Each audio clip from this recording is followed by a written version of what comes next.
Hello বন্ধুরা, Emily কিচেনে সবাইকে স্বাগতম জানিয়ে আজকে শুরু করছি পালং শাকের তরকারি। পালং শাক এই যে সব রকম সবজি কেটে নিয়েছি, কুমড়ো, আলু, বেগুন সব দিয়ে পালং শাক দিয়ে একটা তরকারি করবো বড়ি দিয়ে। প্রথমে পালং শাক রান্নার জন্য আমি কড়াইতে তেল দিয়ে দিচ্ছি, আর বড়ি কটা ভেজে নেব। দিয়ে দিচ্ছি কটা বড়ি। বড়িগুলো আমি লাল লাল করে ভেজে নিয়েছি, এবার তুলে নেব।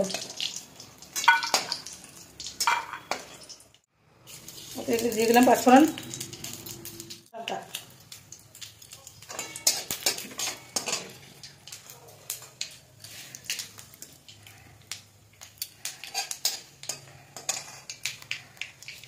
ঠিক আছে। এবার দিয়ে দেবো কেটে রাখা সবজি।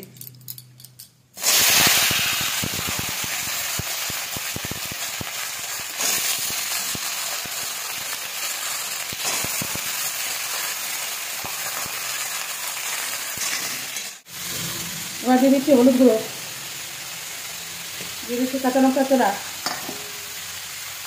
এবার দিয়ে দিচ্ছি পরিমাণ মতো লবণ। এবার নেড়ে ছেড়ে মিশিয়ে নেবো। এবার দেবো কেটে ধুয়ে রাখা পালং শাক।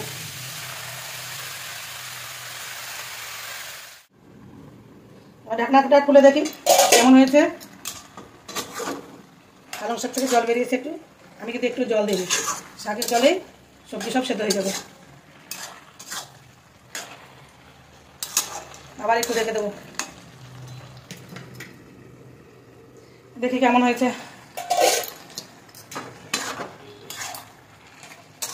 একটু হবে, আবার শাকে একটু চিনি দিয়ে দেবো।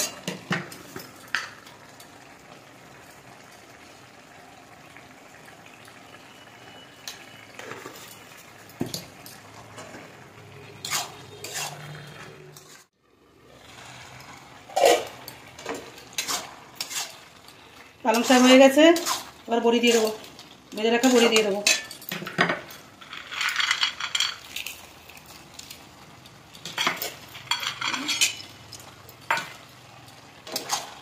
দিয়ে নামিয়ে দেবো।